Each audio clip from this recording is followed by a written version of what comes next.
नमस्कार, सत श्री अकाल, आदाब। दूरदर्शन के बेहतरीन कार्यक्रम युव तरंग में आज फिर मैं अपलव सक्सेना आप सभी का स्वागत करता हूं, इस्तकबाल करता हूं, अभिनंदन करता हूं। भारत देश और इस भारत देश के बहुत सारे यूथ, जब हम यूथ की बात करते हैं तो हम अप्रॉक्सीमेट 70% ऑफ द पॉपुलेशन के बारे में बात कर रहे होते हैं। जब हम ये 70% पॉपुलेशन के बारे में बात करते हैं, कितना ज़्यादा दायित्व हम समझते हैं इनके कंधों पे है हमारे भारत के उज्जवल भविष्य के लिए। तो भारत का भविष्य जुड़ा हुआ है हमारे युवा साथियों से, इनका भविष्य जुड़ा हुआ है बेहतर भविष्य यानी बेहतर कल की ओर। यही हमारा चर्चा का विषय है कि इनका बेहतर भविष्य और हमारे भारत का बेहतर भविष्य कैसा हो, ये क्या करें जिससे हम बेहतर कल की ओर बढ़ें। आज इस चर्चा के विषय में हम स्वागत करना चाहते हैं हमारे बीच में एक्सपर्ट सुदेश पुनिया जी का। आप एक नेशनल यूथ अवार्डी हैं, बहुत बहुत स्वागत है। एक बार जोरदार तालियां हो जाए इनके लिए। और साथ ही साथ में रघुवेंद्र सिंह जी, आप एक इंटरनेशनल आर्टिस्ट हैं, आपका भी बहुत बहुत स्वागत है। एक बार जोरदार तालियां इनके लिए भी हो जाए। और तालियां इनके लिए तो बनती हैं, 70% यूथ को रिप्रेजेंट करने आज हमारे साथ में युवा साथी। एक बार तालियां इनके लिए भी हो जाएं प्लीज। तो क्योंकि युवा साथी आए हुए हैं, आइए चलते हैं सीधे इन्हीं से जानते हैं। अगर इनके कुछ सवाल हैं अपने भविष्य को लेकर के हमारे एक्सपर्ट से, तो आप एक एक करके अपने अपने सवाल हमारे एक्सपर्ट से आप पूछ सकते हैं जी।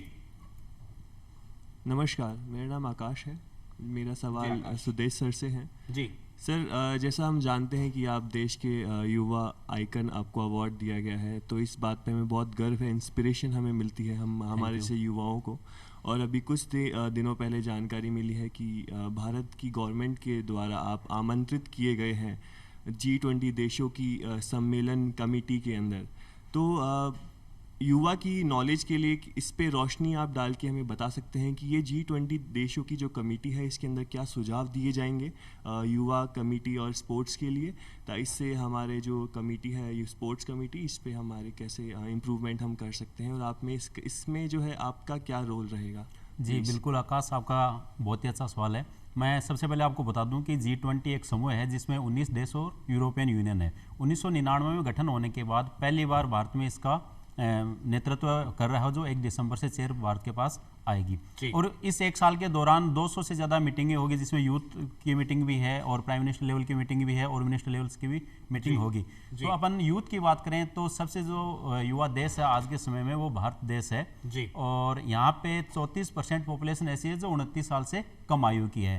तो सबसे अच्छी बात यही है कि जब पूरा विश्व जो है वो कोरोना महामारी से जूझ के और वापस आया, अर्थव्यवस्था जो पटरी पे नहीं थी, और ऐसी दशा में भारत को इसकी चेयर मिली है, तो बहुत अच्छे आउटकम्स निकल के आएंगे। और जैसे सस्टेनेबल डेवलपमेंट गोल हैं जो SDG 30 हैं, उनके बारे में भी जब पूरे विश्व का यूथ एक जगह एक प्लेटफॉर्म पे बैठ के डिस्कशन करेगा, कौन सा देश जो है वो किस प्रकार की चुनौती से जूझ रहा है और उसके क्या आउटकम्स वहाँ के आए और क्या यूथ ने किया, तो उसका ये निकलेगा एक राउंड टेबल पे बैठ के, और जो कोई भी समस्या है तो उस समस्या का समाधान निकलेगा और वो समाधान जो है वो पूरे विश्व में इम्प्लीमेंट होगा। तो एक अच्छी दिशा की तरफ है, अच्छी पहल है। मेरा इसमें सजेशन ये था, जब मंत्रालय के द्वारा बुलाया गया था कि जो यूथ हैं वो एग्रीकल्चर सेक्टर की तरफ कम जा रहा है, तो उसको भी इसमें मोटिवेट करना चाहिए। तो एग्रीकल्चर सेक्टर में मोटिवेट होना चाहिए, इंस्पिरेशन बनेंगे हम पूरे दुनिया के लिए। ये G20 समिट बहुत बड़ा रोल अदा करने वाला है, और फिर इंडिया तो खैर इस बार प्रिंसिपल ओनर है इसका, तो बहुत कुछ बेनिफिट हमें मिलेगा। और कोई युवा साथी सवाल पूछना चाहे? नमस्कार सर जी, मेरा नाम है शोभित और मेरा सवाल है रघुवेंद्र सर से जी कि सर आप एक सर्टिफाइड रेकी ट्रेनर हैं और आप एक डांस डायरेक्टर भी हैं, तो रेकी ने आपकी लाइफ में डांस को इवॉल्व करने में कैसे हेल्प करी? जी, आपका बहुत अच्छा क्वेश्चन है ये। जब आप स्ट्रगल कर रहे होते हो तो आपके आसपास नेगेटिविटीज़ बहुत ज़्यादा होती है, और आप पर्टिकुलर किसी एक आर्ट के साथ अपनी लाइफ को जी रहे हो, तो उसके लिए आपका आध्यात्मिक होना बहुत ज़्यादा ज़रूरी है। हम आज किसी भी परीक्षा के लिए जब जाता है, एक स्टूडेंट एग्जाम देने जा रहे हैं, तो वो भगवान के आगे प्रे कर ही रहे हैं ना।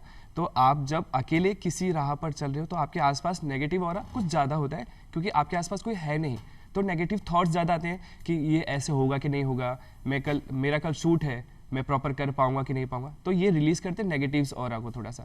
जब आप रेकी को इसके साथ में कंबाइन करते हो तो आपको सुबह उठने की वजह रेकी याद दिलाती है कि आज आप क्यों जागें। आपको आज डायरेक्टर के पोस्ट पे काम करना है, आज आपको एज ए कोरियोग्राफर पोस्ट पे काम करना है, तो आप जब जागे हो तो ये आपको रियलाइज कराएगी। रेकी इज लाइक से alarm clock, wake up alarm clock जो आपको ये रियलाइज कराएगा कि आज आप किसी एक मकसद के लिए जागे और आपको वहीं तक जाना है बिना आए दाएं बाएं देखे। तो रेकी इसलिए ज़्यादा ज़रूरी है। बहुत ही अच्छी बात। तो ये एक ऐसी विधि है जो प्रैक्टिस करेंगे आप तो आपके लिए अलार्मिंग कहीं ना कहीं वो आपको बताएगा कि क्यों आप जगे हैं और क्या आपका मोटिव है। और कोई युवा साथी अपने क्वेश्चन पूछना चाहें? नमस्कार सुदेश सर, मेरा नाम सिद्धिका है और यूथ आपसे ये जानना चाहता है कि एग्रीकल्चर में किस लेवल तक लॉसेस होते हैं और फार्मर्स पे ये कितना इफेक्ट होता है? जी बिल्कुल। सबसे पहले मैं आपको बता दूं कि भारत तो एक कृषि प्रधान देश ही है और 1952 में जो अर्थव्यवस्था में एग्रीकल्चर का 52% तक योगदान था, जो आज घट के 20% तक आ गया है। और उसका कारण सिर्फ और सिर्फ ये है कि बहुत सारी चुनौतियां हैं इस सेक्टर में और यूथ जो है वो भी इसमें इन्वॉल्व हो नहीं पा रहा है, दूसरे सेक्टर में ज़्यादा अपना भविष्य बनाने की कोशिश कर रहा है। जी। और चुनौतियों के बारे में आपने जैसे पूछा है कि लॉसेज के बारे में पूछा, तो 50% जो नुकसान है वो अपने एग्रीकल्चर में हो जाता है। उसका मुख्य कारण यही है कि किसान आज भी अपनी परिपाटी जो है वो चेंज नहीं कर रहा है। जी। जो आधुनिक तकनीक है उनको अपना नहीं पा रहा है। उसके पीछे कारण ये है कि उसका प्रॉपर नॉलेज किसान को नहीं है और दूसरा वो किसान तक पहुँच पा नहीं रही है। दूसरी चीज़ जैसे फसल निकल गई, फसल निकलने के बाद किसान उसको सीधा मंडी में ले जाके बेच रहा है। किसान को ये पता नहीं कि भाई उसको हम स्टोर कर सकते हैं, स्टोर करने के बाद कुछ समय के बाद हम उसका अच्छा बेनिफिट भी ले सकते हैं, अच्छे मूल्य पर अपन बेच सकते हैं। उसके लिए गवर्नमेंट ऑफ इंडिया की तरफ से, गवर्नमेंट ऑफ राजस्थान की तरफ से बहुत सारी स्कीम चलाई जा रही है, जैसे वेयर हाउस की है जिसमें 50% तक सब्सिडी दी जा रही है। तीसरी ट्रांसपोर्टेशन है, ट्रांसपोर्टेशन कॉस्ट किसान को ज़्यादा पड़ जाती है और गाँवों में अभी तक इतनी आउटरीच पहुँची नहीं है कि वो सही समय पे लेके आ जाए। चौथी जैसे मानसून आधारित पूरी फसल है, बहुत बार हम देखते हैं कि फसल अच्छी हुई है लेकिन लास्ट में नुकसान हो जाता है सिर्फ और सिर्फ बारिश की वजह से, जो किसी के हाथ में नहीं है। लेकिन जैसे बाकी चीज़ों का हम इंश्योरेंस करवा रहे हैं उसी तरीके से इसमें भी प्रधानमंत्री फसल बीमा योजना है, तो इनके माध्यम से किसान लॉसेज को कम कर सकता है। तो लॉसेस को कम करने की एक बहुत अच्छी टेक्निक और उसी के लिए सुदेश जी को भी एक रिस्पॉन्सिबिलिटी दी गई है। और कोई युवा साथी? नमस्कार सर, मेरा नाम नीलेश जैन है। मेरा सवाल आपसे है रघुविंदर सर कि आप जब पढ़ाई कर रहे थे तब आपको कब इंटरेस्ट आया डांस में, मतलब आपकी रुचि कब आई कि नहीं मुझे डांस पसंद है, ये डांस करना है मुझे? जी ठीक है। जब मैं स्टडी कर रहा था, जब मैं बीटेक कर रहा था, तो मैंने जब डांस के मेरे साथ डांस भी कंटिन्यू था उसी वक्त, तो मुझे ऐसा लगा कि जो मेरा एफर्ट्स ऑफ था वो आर्ट की तरफ ज़्यादा था बजाय स्टडी की तरफ। मैं ये चीज़ डिनाई नहीं करता हूँ कि स्टडी बहुत ज़्यादा ज़रूरी है, नहीं है, बहुत ज़्यादा ज़रूरी है स्टडी, बट फिर मैंने ये ज़्यादा ज़रूरी समझा कि मुझे आर्ट पढ़ना चाहिए।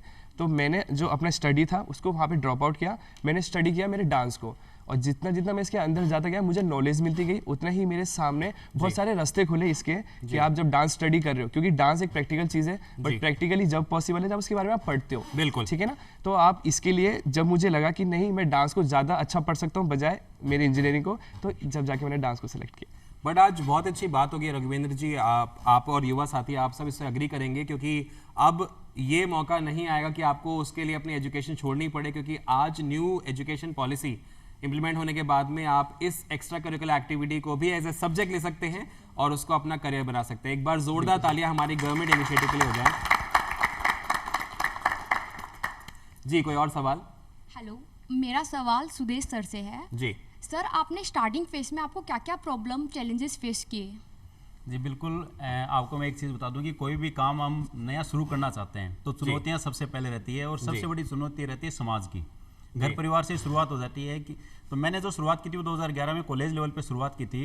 तो कॉलेज में घर वालों ने पढ़ने के लिए भेजा था, लेकिन मैं उन चीज़ों से हटके मैं समाज सेवा के क्षेत्र में अगर अपना टाइम दे रहा था तो घर वालों को ये लग रहा था कि वो चीज़ें अपना टाइम जो समय हो रहा है वो पढ़ाई से खराब हो रहा है। तो सबसे बड़ी चुनौती ये रहती है। दूसरी, किसानों का हम अवेयर कर रहे हैं तो किसान के सामने ये चुनौती रहती है, वो एक्सेप्ट नहीं कर पाते कि उनकी पूरी उम्र जो है उसी खेतीबाड़ी में निकल गई, और एक 20 साल का 22 साल का युवा अगर आपको आके बताए किस प्रकार से खेतीबाड़ी करनी है तो ये चीज़ वो एक्सेप्ट कर नहीं पाते प्राइमरी तौर पर। लेकिन जब अपन किसी एक को मोटिवेट कर देते हैं और उसके आउटकम्स आते हैं तो बाकी लोग भी मोटिवेट होते हैं। तो अपने मेरा ये कहना है कि कुछ भी काम अगर आप करना चाह रहे हो तो चुनौतियां सबके सामने आएगी, लेकिन हार नहीं माननी है, मोटिवेट कीजिए और उसके आउटकम्स जब आएंगे तो बिल्कुल एक पॉजिटिव वाइब्स आएगी।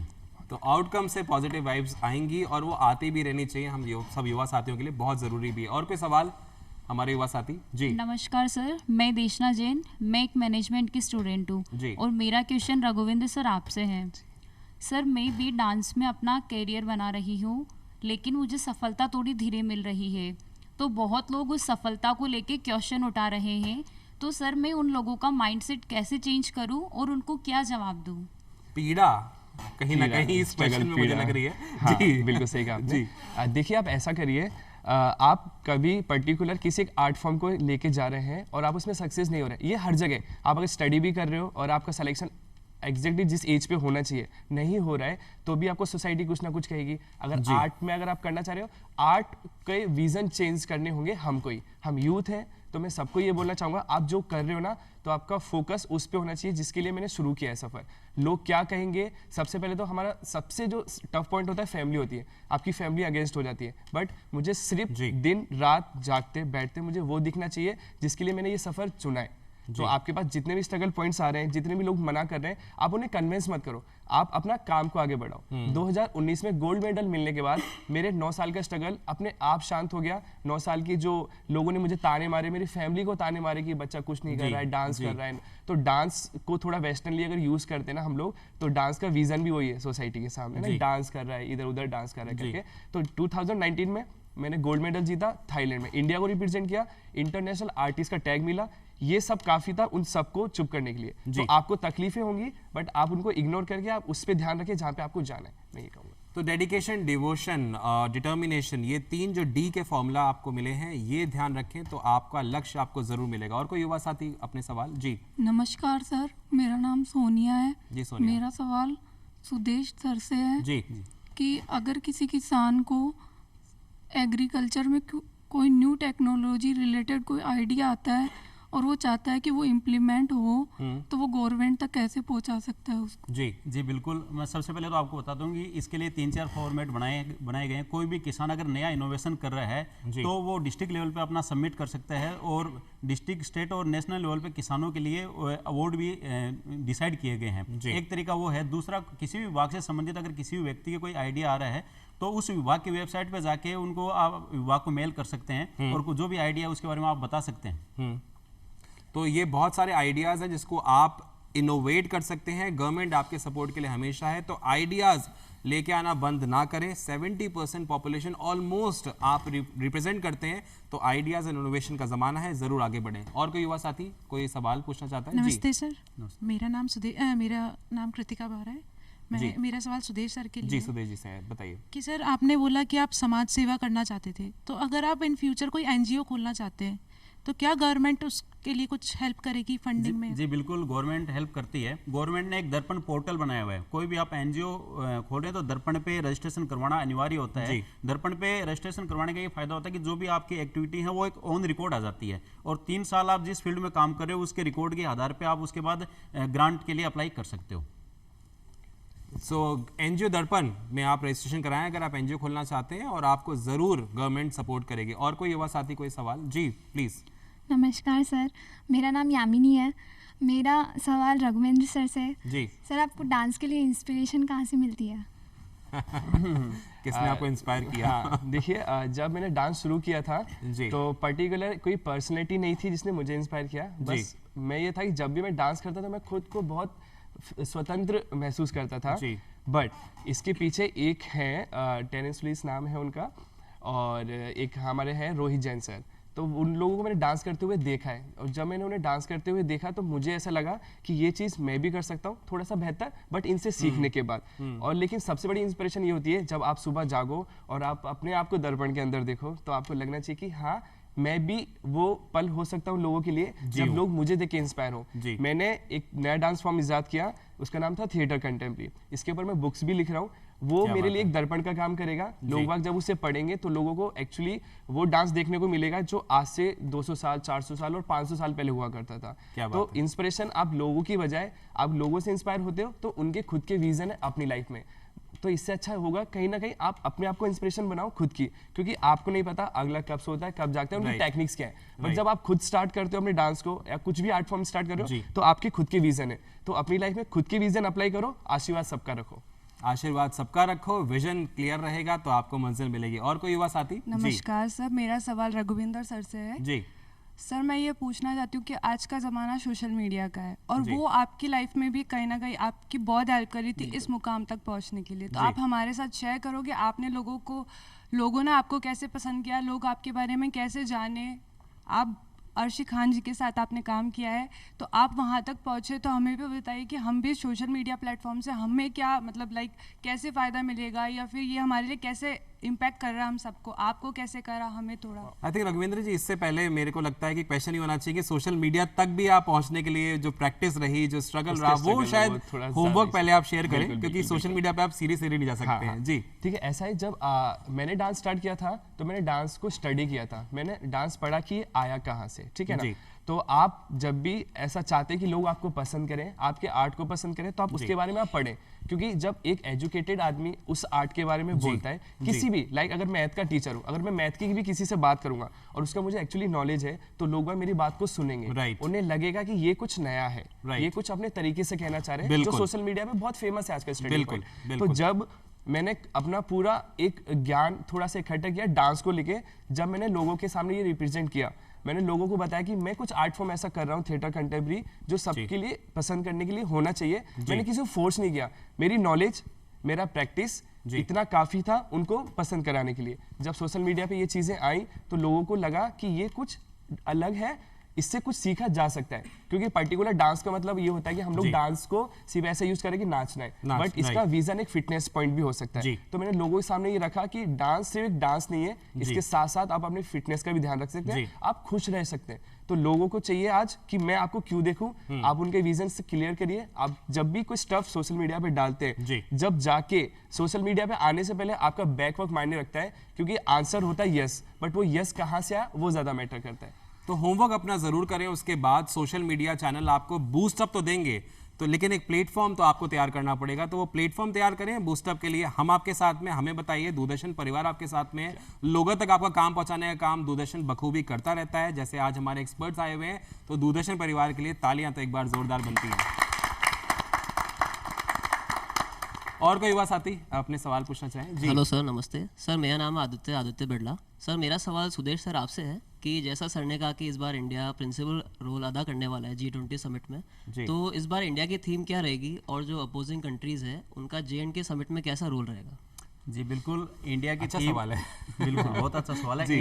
इंडिया की जो थीम है वो यूथ से रिलेटेड है और यूथ ओरिएंटेड ही रहेगी। जी दूसरा आपने पूछा कि भाई नेबर कंट्री जो है वो J&K में हो रहा था, उसका विरोध कर रही है, तो उसको मैं आपको बता दूं कि भारत ने अपनी एक विदेश नीति दिखाते हुए ही J&K में ये रखी है, समिट रखी है, और उसके पीछे ये मकसद है कि जम्मू एंड कश्मीर जो है भारत का एक अभिन्न अंग है। इस पे ये भारत का आंतरिक मामला है, इस पे किसी भी प्रकार का जो है किसी की इंटरफेयर जो है वो बर्दाश्त नहीं की जाएगी। जी अब जो नेबर कंट्रीज का विरोध कर रही है, अगर वो इस समिट का बहिष्कार करती है तो वो अपने आप में बाकी इस समूह के 19 जो देश हैं उनसे अलग थलग कर लेगी। और अगर वो पार्टिसिपेट करती है तो कहीं ना कहीं जो भारत की विदेश नीति है, कूटनीति है, उसको एक्सेप्ट कर पा रही है। तो ये बहुत अच्छी बात है कि एक इशारे में भारत सरकार ने ये बहुत अच्छा मैसेज दे दिया है पूरे विश्व के सामने, और हम सबको गर्व भी होना चाहिए कि जम्मू कश्मीर अपना एक अभिन्न अंग है।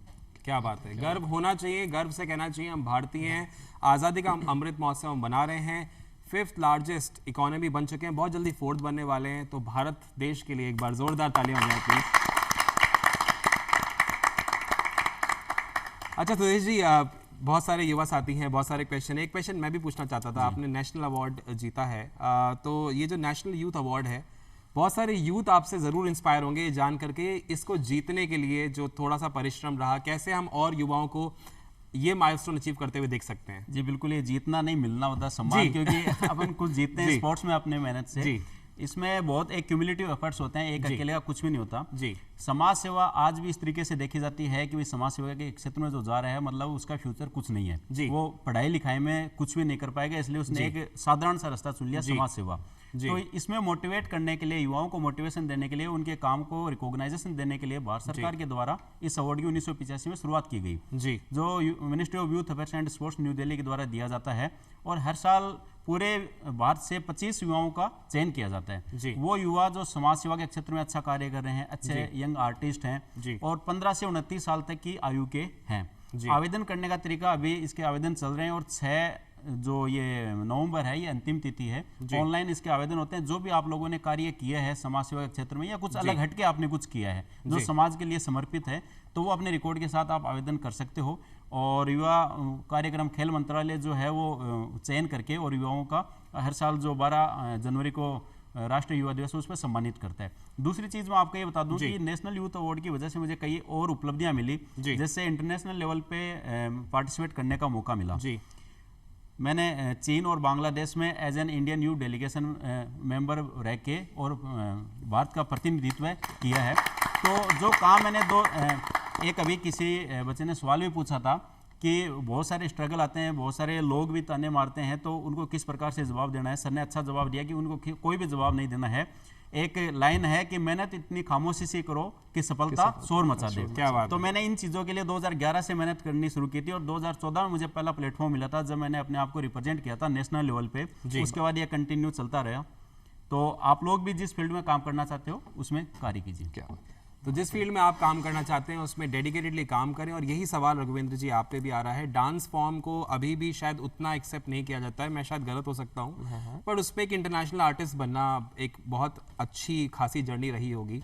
तो ये मुकाम हासिल करने के लिए क्या आप कहना चाहते हैं हमारे युवा साथी की, अगर वो भी जैसे अभी हमारे एक युवा साथी ने बोला कि वो भी डांस को अपना करियर बिल्कुल चुनना चाहते हैं, लेकिन हर्डल्स आपसे अच्छा कोई नहीं जानता होगा, तो किस तरह से वो मुकाम पा सकते हैं? देखो, जब आपको कुछ सफलताएं मिल जाती हैं तो लोग बाग बड़ी आसानी से उसे डिस्क्राइब कर देते हैं कि जैसे सर ने इंटरनेशनली प्रेजेंट किया है, मैं इंटरनेशनल आर्टिस्ट हूँ, बट इसके पीछे की जो मेहनत है ना उसको दबा के रखनी चाहिए, वो आपको इंस्पायर करती चीज़। जैसे मेरे 10 साल के करियर में 9 ईयर्स मैंने हमेशा खुद के लिए नेगेटिव सुना है, बट जब 2019 में और अभी रिसेंटली 4 दिन पहले ही मैंने खुद को रिप्रेजेंट किया है थाईलैंड में वापस से, और वर्ल्ड वाइडली मैं ब्रॉन्ज मेडल जीत के लाया हूँ इंडिया के लिए।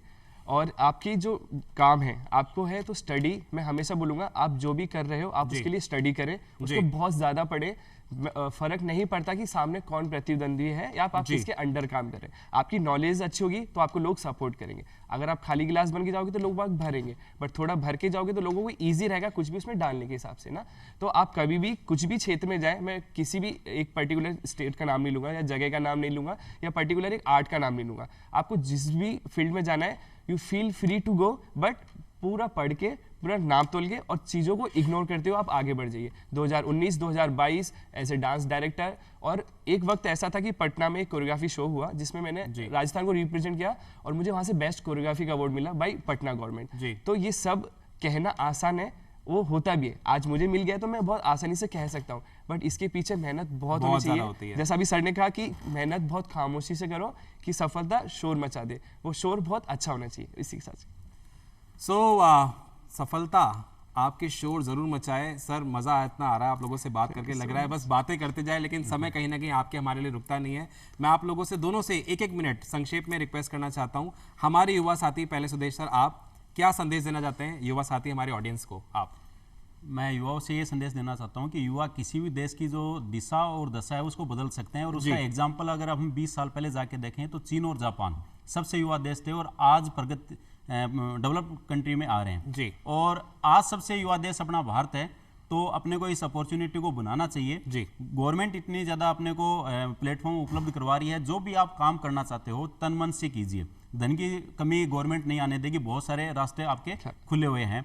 तो डेडिकेशन, पूर्ण डेडिकेशन के साथ कीजिए। दूसरा समाज के लिए है, तो जैसे हम देख रहे हैं कि आजकल ग्राउंड वाटर लेवल जो नीचे जा रहा है। क्यों जा रहा है? क्योंकि हमने उसको पूरा निचोड़ लिया, वापस उसको रिचार्ज कर नहीं रहे। वही समाज के लिए अगर अच्छाइयों हम सारे निचोड़ते रहेंगे तो बुराइयां स्थान ले लेगी। उन बुराइयों को भी रिप्लेस करने के लिए यूथ एज एन वॉलेंटियर कार्य कर सकता है। और काम कोई भी छोटा नहीं है, कोई भी बड़ा नहीं है। जो काम करना चाहते हो बिल्कुल तन मन से कीजिए। एक छोटा सा एग्जाम्पल मैं आपको देना चाहूँगा कि एक पान जो होता है कोई 10 रुपए का भी बेचता है और वही पान कोई 2 लाख रुपए का भी बेच रहा है। क्यों? क्योंकि उसने अपनी मेहनत की है, इतना काबिल बनाया है और अपना लेवल इस प्रकार से मेंटेन कर लिया है कि 2 लाख रुपए तक का उसको पहुंचा दिया है। तो कोई भी आप काम करो, बस उसमें लेवल मेंटेन कर लो, इतनी मेहनत करो कि उस मुकाम पे आप पहुंच जाओ और दूसरे लोग आपसे इंस्पायर हो। क्या बात है, जोरदार ताली हो जाए। रघुवेंद्र जी, संक्षेप में आप हमारे युवा साथी, हमारे ऑडियंस जो आपको देख रही है, क्या संदेश देना चाहते हैं? मैं बिल्कुल ये कहना चाहूँगा, आप किसी भी दिशा में मेहनत कर रहे हो, आपका पूरा ध्यान उस पर होना चाहिए, बट आप अपनी जहाँ से आप बिलोंग करते हो वो भी मत भूलो। आप संस्कार, संस्कृति को साथ में लेके आप मेहनत करो। जब 3 चीज़ें एक साथ मिलेंगी तो उसका वेट भी उतना ज़्यादा होगा। आप जो भी मेहनत कर रहे हैं उसके लिए आपको ये देखना है कि जो मैंने कल किया आज मुझे उससे ज़्यादा करना है। अगर आप नहीं कर रहे हो तो आप खुद को थोड़ा सा डांटो कि आज मैंने उसके लिए उस राह तक जाने के लिए मैंने बहुत ज़्यादा मेहनत नहीं की है। तो आप ये याद रखो कि आज मैं पॉइंट 1 हूँ तो कल पॉइंट 2 होना चाहिए। ये स्लो विजन है फॉर सक्सेस का, बट आप देखोगे जब आप 1 नंबर भी हासिल कर लोगे ना और आप पीछे मुड़ के देखोगे जो पॉइंट 1, पॉइंट 2, पॉइंट 3 ये आपका नॉलेज भी गेन करेगा। ये संभव नहीं है कि आप एक दिन में या फिर एक साल में नॉलेज गेन कर लें, इसके लिए बहुत लंबा वक्त लगता है। Every good things take time. जो मूर्तिकार अपनी मूर्ति 2 दिन में बनाता है वो उतनी ही सस्ती है, बट जिसमें उसने पूरा जीवन दिया है वो उसकी जीवन सुधार देती है। आप जिस भी दिशा में मेहनत करें आप उसे मेहनत दें, बहुत ज़्यादा सपोर्ट लें, आशीर्वाद रखें, अच्छे लोगों का साथ रखें, अच्छे लोगों से सीखें और इसी को ही कंटिन्यू करें जिस भी क्षेत्र में आप जाना चाहते हैं। ये आपके लिए बहुत प्रेरणादायक हो सकता है। जोरदार ताली हो जाएं, बहुत ही अच्छी बात। तो ये भरोसा हो चुका है कि जो बेहतर भविष्य है भारत का या हम जैसे युवा साथियों का, हमारे जितने भी युवा साथी आए हुए हैं उनका बहुत अच्छा होने वाला है। फिर आएंगे आपके बीच में इसी तरह से एक और चर्चा के विषय को लेकर के। तब तक अपना ध्यान रखें, मास्क को थोड़ा सा अगर पहन सके तो पहने, प्रोटोकॉल्स का ध्यान रखें। सिंगल प्लास्टिक जो है वो बैन हो चुकी है, उसका थोड़ा सा अगर यूज़ हो सके जितना कम कर सके और स्वच्छता बनाए रखें। हमारे को इस तरह प्यार देते रहें। फिर आएंगे। नमस्कार, जय हिंद।